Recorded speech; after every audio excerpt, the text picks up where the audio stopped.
Hi friends, very good morning. இன்றைக்கி ஒரு ஃபுல்லாக total breakfast and lunch preparation தான் பார்க்க போகிறோம் ஒரு ஒர்க்கிங் டேயில். என்னென்னலாம் அப்படிங்கிறத பார்த்துடலாம். அதுக்கு முன்னாடி பயங்கர சில்லு, பயங்கர நைட்டெல்லாம் கொஞ்சம் மழை, அதனால் கிளம்புற எந்திரிக்கும் போதே குளிர்.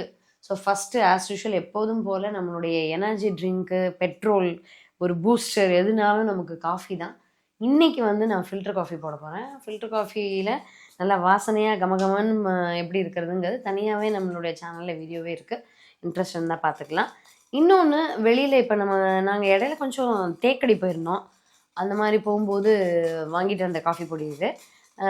ஜென்ரலாகவே அந்த மலை வாசஸ்தலங்களில் டீ காஃபி அது வந்து ரொம்ப ஃபேமஸ். எனக்கு ரொம்பவே வித்தியாசம் தெரிஞ்சுது இந்த காஃபி பொடியில். ரொம்ப சூப்பராக இருந்தது காஃபி. நாங்கள் ஆக்சுவலாக எப்படி அதை வாங்கினோம் அப்படின்னா, அந்த ஸ்ட்ரீட்டில் போயிட்டு இருந்தோம் அந்த ஒரு ஆட்டோவில். அப்போ வந்து அந்த ஸ்ட்ரீட்டே காஃபி வாசனை. அப்போ அந்த ஆட்டோக்கார்ட்ட கேட்டோம். அவர் சொன்னார், இங்கே வந்து இந்த கடையில் காஃபி ஃபேமஸுங்க, அப்படியே ஃப்ரெஷ்ஷாக வறுத்து பொடிச்சு கொடுப்பாங்க அப்படின்னு சொன்னார். ஸோ அந்த மாதிரி வாங்கினது தான் அது. நிஜமானுமே அது அவ்வளோ சூப்பராக இருந்தது. ஸோ இதில் வந்து இன்றைக்கி டிகாஷன் போட்டு சூப்பராக ஃபில்டர் காஃபி குடிக்கலாங்கிறது தான் பிளானு. அதனால் இன்றைக்கி வந்து காஃபி பொடியை போட்டாச்சு. தண்ணி பார்த்தீங்க அப்படின்னா அடுப்பில் கொதிச்சிட்ருக்கு. ஃபில்டர் காஃபியை பொறுத்த வரைக்கும் எப்பொழுதுமே தண்ணி வந்து சூடான தண்ணி ஊற்றுறதுங்கிறது ஆகாதுங்க. எப்போதுமே நமக்கு வந்து இந்த பாய்லிங் வாட்டர் ஊற்றினா தான், கொதிக்கிற தண்ணி ஊற்றினா தான் பொடி வெந்து அப்படியே அந்த வாசனையோடு நமக்கு வந்து டிகாஷன் இறங்கும். ஸோ நான் வந்து டிகாஷனை போட்டுறேன். அதுக்கப்புறம் இங்கே என்னென்னலாம் வச்சுருக்கேன் அப்படிங்கிறதையும் இப்போ ஃபஸ்ட்டு பார்த்துருவோம். இங்கே பார்த்தீங்க அப்படின்னா, காலம்புற பிரேக்ஃபாஸ்ட்டுக்கு வந்து வரகு உப்புமா பண்ணலாம் அப்படின்னு சொல்லிட்டு. ஸோ வரகு உப்புமா வித் பாசிப்பருப்பு சாம்பார், அது ஒரு முழு நல்ல ஹெல்த்தியான பிரேக்ஃபாஸ்ட், நல்ல பசி தாங்கும். மத்தியானத்துக்கு வந்து கலந்த சாதம் வச்சுக்கலாம் அப்படின்ட்டு. அந்த கலந்த சாதமே கொஞ்சம் ஹெல்த்தியாக இருக்கணுங்கிறதுனால வெஜிடபிள்ஸ் போட்டு, அதாவது கேரட்டு பீன்ஸ் போட்ட எலுமிச்சை சாதம், வெஜ்ஜு எலுமிச்சை சாதம். சைட் டிஷ் வந்து பார்த்திங்கன்னா நல்லா கோவக்காய் வறுவல் பண்ணிக்கலாம் அப்படின்னு. தயிர் வந்து எப்பொழுதுமே பார்த்தீங்கன்னா புதுசாக நமக்கு ஃப்ரெஷ்ஷாக உரைய வச்சுருவேன். இப்போல்லாம் கொஞ்சம் ரொம்ப குளிர் சீசனுங்கிறதுனால நைட்டு வந்து ஒரு 7-8 மணிக்கே உர ஊற்றி வச்சா தான் உரையுது, இல்லை அப்படின்னா உரையிறது இல்லை.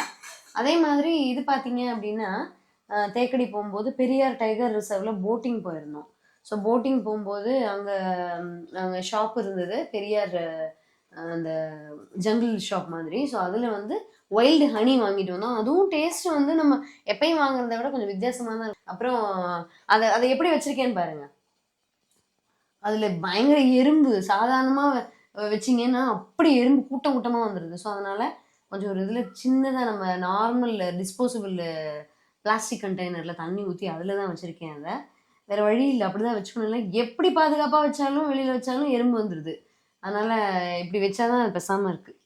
ஸோ டிகாஷனுக்கு கொதிக்கிற தண்ணியை விட்டுருவோம். இது எப்படியும் ஒரு 5 minutes to 10 minutes இறங்குறதுக்கு. பாதி இறங்கினதுக்கப்புறம் பால் வச்சோம் அப்படின்னா கரெக்டாக இருக்கும். ஃப்ரெஷ்ஷாக போட்டு குடித்தாதான் நமக்கு வந்து காஃபி சூடாக இருக்கும். நீங்கள் ஏற்கனவே கொஞ்சம் நம்ம டிகாஷன் போட்டு வச்சுட்டோன்னு வைங்களேன், டிகாஷன் ஆறி போயிடும். ஆறுன டிகாஷன் ஊற்றும்போது காஃபி வந்து உங்களுக்கு ரொம்ப ஹாட்டாக கிடைக்காது. So decoction ready. அடுத்து வந்து நம்ம அடுத்த வேலைகளை பார்க்க ஆரம்பிப்போம். காஃபியினுடைய அந்த டிகாஷன் போடும்போதே ஸ்மெல் வந்து முரளிக்கும் காஃபி குடிக்கணுங்கிற டெம்டேஷன் ஏற்படுத்திடுச்சு. அதனால் அவருக்கு வந்து எப்போதும் நாட்டு சக்கரை, காஃபி டீ எதுவாக இருந்தாலும் நாட்டு சக்கரை. எனக்கு வந்து காலம்பரை குடிக்கும்போது நான் ஒயிட் சுகர் தான் போட்டுப்பேன். அது நான் ஒரே ஒரு டீஸ்பூன் மட்டும். ஸோ இப்போ வந்து டிகாஷன் இறங்கிடுச்சு. நம்ம டிகாஷனை வந்து ஆட் பண்ணிடலாம். நமக்கு ஏற்ற மாதிரி, அதாவது எவ்வளவு ஸ்ட்ராங்காக வேணுமோ. நல்ல டிகாஷன் பயங்கர திக்காக இருக்குது, ஸோ அதுக்கேற்ற மாதிரி ஊற்றிடுவோம். பால் வந்து பொங்க போகுது. பொங்கினோன்னா நம்ம வந்து அப்படியே கலந்துடலாம்.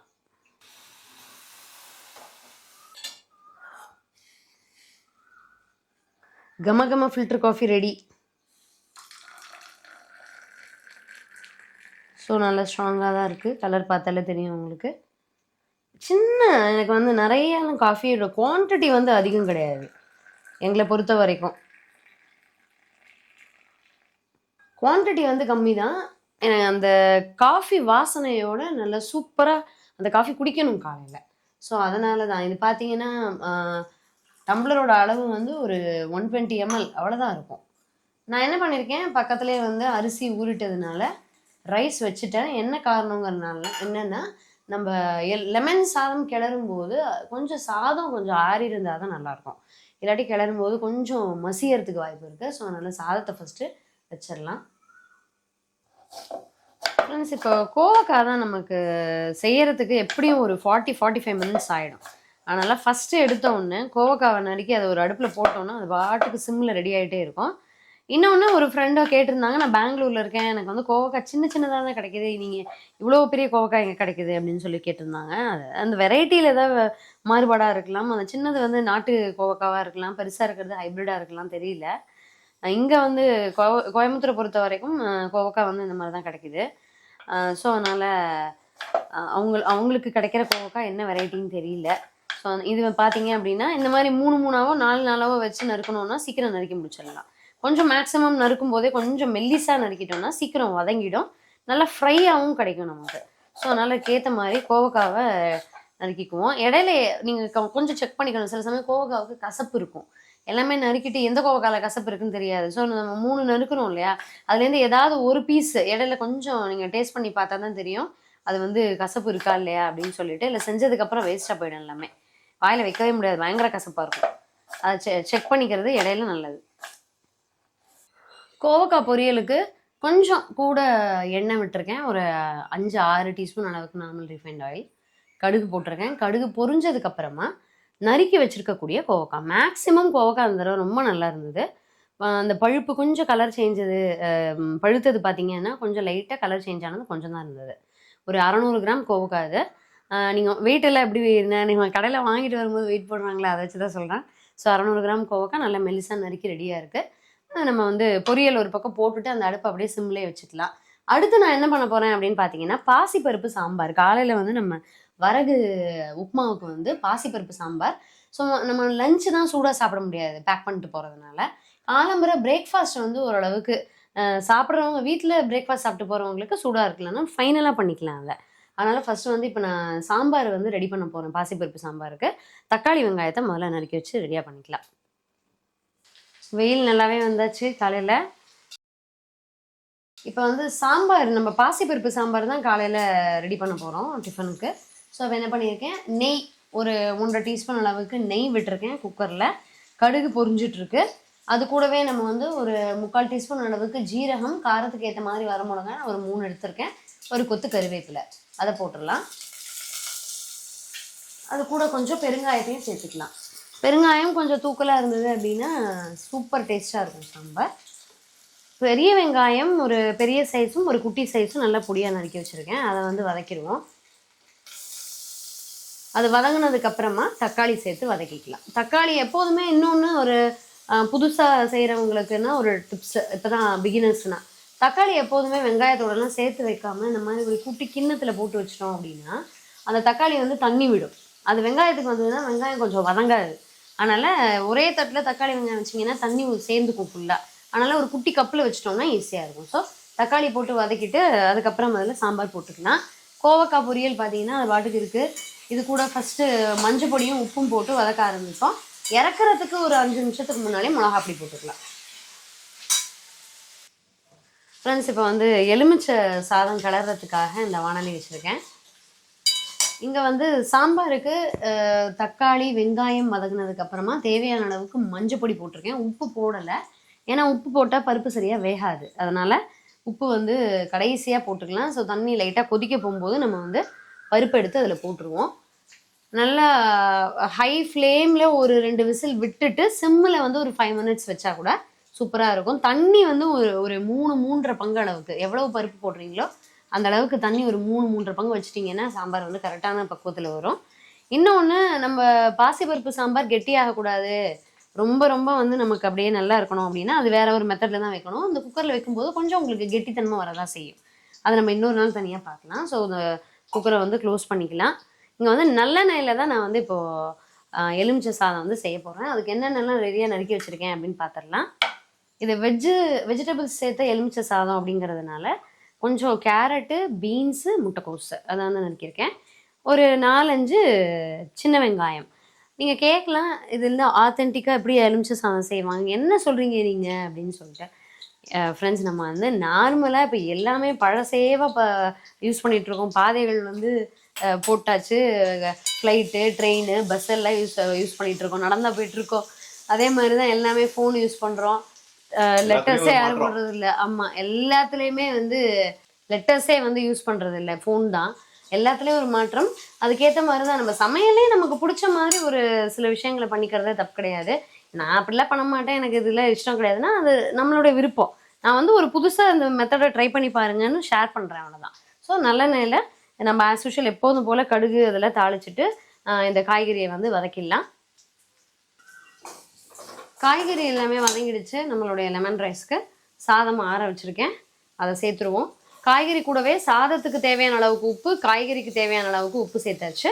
லெமன் ரைஸ் எப்படி வேணும், எவ்வளவு அளவு வேணும் அப்படிங்கிறது காலம்பரை சாம்பாரே மத்தியானத்துக்கும் இருக்கும், அந்த பாசிப்பருப்பு சாம்பார். அது போக தயிரும் நான் உங்களுக்கு ஆல்ரெடி காமிச்சேன் நம்ம உரையாகி இருக்கிறத. ஸோ அதனால் ஒவ்வொருத்தருக்கும் அவங்க என்னென்ன விருப்பத்துக்கு வேணுமோ அந்த மாதிரி சாப்பிட்டுக்கலாம். ஸோ நான் மஞ்சள் பொடியும் அதில் சேர்த்துட்டேன். இப்போ எல்லா பக்கமும் அந்த காய்கறி கலவை எண்ணெயோடு சேர்ந்து கலர்ற மாதிரி சாப்பாடை வந்து நல்லா பெரட்டிடுவோம். பெரட்டிட்டு ஃபைனலாக அடுப்பை நிறுத்திட்டு இதில் எலுமிச்சம்பழத்தை புழிஞ்சு நம்ம கலந்து விட்டுக்கலாம். அந்த அடுப்பு இருக்கும்போதே நம்ம எலுமிச்சம்பழத்தை புழிஞ்சோம் அப்படின்னா ஒரு கசப்பு தட்டிடும் சாதம். அதனால் ஃப்ரெஷ்ஷாக ஜூஸை வந்து புழிஞ்சுப்போம். நல்லா எல்லா பக்கமும் அந்த ஒயிட் போர்ஷன் ஆஃப் த சாதம் தெரியாத மாதிரி எல்லா பக்கமும் கலந்து விட்டுக்கலாம்.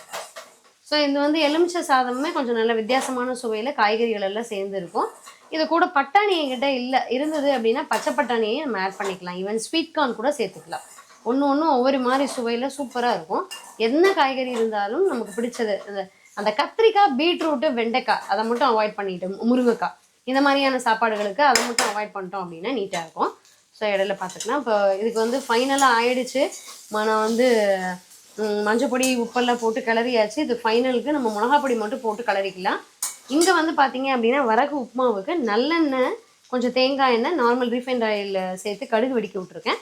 கடுகு வெடித்ததுக்கப்புறமா நம்ம வந்து கடலைப்பருப்பு, உளுத்தம்பருப்பு போட்டு செவக்க ஆனதுக்கப்புறம் இங்கே வந்து உப்புமாவுக்கு தேவையான அளவுக்கு வெங்காயம் கொஞ்சம் நிறையா இருந்ததுன்னா உப்புமா டேஸ்ட்டாக இருக்கும். அப்புறம் ஒரு 4-5 பல்லு பூண்டு, ஒரே ஒரு பச்சை மிளகா, 2 வரமிளகா, டேஸ்ட்டு நல்லாயிருக்கும். அதுக்கப்புறம் அஸ்யூஷுவல் எப்போதும் போல் பெருங்காயம், கருவேப்பிலை போட்டு இது முதல்ல எல்லாத்தையும் வதக்கிட்டு அதுக்கப்புறம் 1 பங்கு வரகுக்கு 2 பங்கு அளவுக்கு தண்ணி ஊற்றினா சரியாக இருக்கும். ஊற்றி உப்பு போட்டு நம்ம தண்ணி கொதிக்கும் போது வரகு டோட்டலாக அப்படியே வடித்து சேர்த்துடலாம். ஃப்ரெண்ட்ஸ், வரகு உப்புமாவுக்கு வெங்காயம், பூண்டு, பச்சை மிளகாய் எல்லாம் நல்லா சூப்பராக வதங்கினதுக்கப்புறமா தேவையான அளவுக்கு உப்பு சேர்த்து அதை நான் 1 பங்கு வரகுக்கு 2 பங்கு அளவுக்கு தண்ணி சேர்த்து வச்சாச்சு. லைட்டாக இந்த மாதிரி டயத்துலேயே டோட்டலாக தண்ணியை வடித்து ரெடியாக வச்சுருக்கேன் வரகை. அதை வந்து இதில் ஆட் பண்ணிடலாம். ஆட் பண்ணிவிட்டு ஒரு லைட்டாக இடையில கலரி விட்டு மூடி விட்டுட்டோம் அப்படின்னா சூப்பராக உதிரியாக வரகு உப்புமா நல்ல வந்து ரெடி ஆகிடும். நான் ஏற்கனவே சொன்ன மாதிரி ஆல்வேஸ் பிரேக்ஃபாஸ்ட் வந்து நல்லா ஹெவியாக சாப்பிட்டோம் அப்படின்னா நமக்கு அன்றைக்கி நாளே வந்து நல்ல புத்துணர்ச்சியோடு இருக்கும். அதனால தான் நம்ம வந்து அந்த காலம்புற உணவை எப்பயுமே தவிர்க்கக்கூடாது அப்படின்னு சொல்லுவாங்க. பொதுவாக அந்த படிக்கிற குழந்தைகளுக்கு கண்டிப்பாக நம்ம கம்பல்சரி காத்தால சாப்பாடை அதை தவிர்க்கவே கூடாது. ஸோ இந்த மாதிரி நல்லா மிக்ஸ் பண்ணியாச்சு. இதில் இன்னொரு ப்ளஸ் என்ன அப்படின்னா, நான் வந்து கொத்தமல்லி தழையை கட் பண்ணி போட்டிருக்கேன். ஒரு நல்ல ஒரு 1/4 கைப்பிடி அளவுக்கு. நீங்கள் ஃபைனலாக போட்டால் அது வந்து அந்த வாசனை இதுக்கு எடுபடாது. முன்னாடியே போட்டோம் அப்படின்னா ஒன்றோட ஒன்று சேர்ந்துட்டு சூப்பராக இருக்கும் அந்த வாசனை. ஸோ இது பாட்டுக்கு இருக்கட்டும். இப்போ ஃபைனலாக நம்ம வந்து இதுக்கு வந்து எலுமிச்சை சாதத்துக்கு எலுமிச்சம்பழத்தை புழிஞ்சிடலாம். ஸோ இதுக்கு எவ்வளவு வேணுமோ நம்ம வீட்டுக்கு ஏற்ற மாதிரி புளிப்பு நான் வந்து டேரெக்டாக அப்படியே வடிகட்டி வச்சு இந்த மாதிரி வந்து எலுமிச்சம்பழத்தை புழிஞ்சிட்டோம் அப்படின்னா அதில் இருக்கக்கூடிய விதைகள் அதிலேயே தங்கிடும். இல்லை நீங்கள் அப்படியே புழிஞ்சிங்கன்னா இடையில வாயில் சாப்பிடும்பொழுது அந்த விதை வந்தது அப்படின்னா நம்ம டேஸ்ட் வந்து கொஞ்சம் மாறி போயிடும், கசப்பு புளிப்புன்னு சேர்த்து. ஸோ அதனால் வடிகட்டிட்டோம் அப்படின்னா ஈஸி. ஃப்ரெஷ்ஷாகவே எப்போயும் எலுமிச்சம்பழம் சாதத்துக்கு புழிஞ்சிட்டோம் அப்படின்னா கசப்பு தட்டாது, நல்லா ஃப்ரெஷ்ஷாக இருக்கும் சாப்பாடு. ஸோ எவ்வளோ வேணுமோ அந்த அளவுக்கு புழிஞ்சிட்டு இதை வந்து நம்ம நல்லா கலக்கி விட்டுக்கலாம். ஸோ எலுமிச்சை சாதம் ரெடி ஆகிடுச்சு. நம்மளுடைய கோவக்காய் பொரியல் நிறுத்திட்டேன். நல்லா தேவையான அளவுக்கு நம்ம காஷ்மீரி சில்லி பவுடர், நார்மல் வரமிளகாய் பொடி எல்லாம் சேர்த்து அதுவும் ரெடி ஆகிடுச்சு. இப்போ வரகு இன்னும் ஒரு கரெக்டாக 10 நிமிஷத்தில் ரெடி ஆகிடும். சாம்பார் பார்த்தீங்க அப்படின்னா அதோடைய ப்ரெஷர் போயிடுச்சு. ஸோ அப்படியே மலர சூப்பராக இருக்குது. இது கூட தேவையான அளவுக்கு உப்பு மட்டும் சேர்த்து கலந்து விட்டுக்கலாம். அவ்வளோதான், சாம்பாரும் ரெடி. சாப்பாடு எலுமிச்சை சாதத்துக்கு எடுத்தது போக பாக்கி சாதம் இருக்குது. நம்ம இதில் சாம்பார் ஊற்றி சாப்பிட்டுக்கலாம், தயிர் ஊற்றி சாப்பிட்டுக்கலாம், நம்மளுடைய இஷ்டம். ஸோ இப்போ ஃபைனலாக ஒரு 10 நிமிஷத்தில் வரகு வந்து ரெடி ஆகிடும்.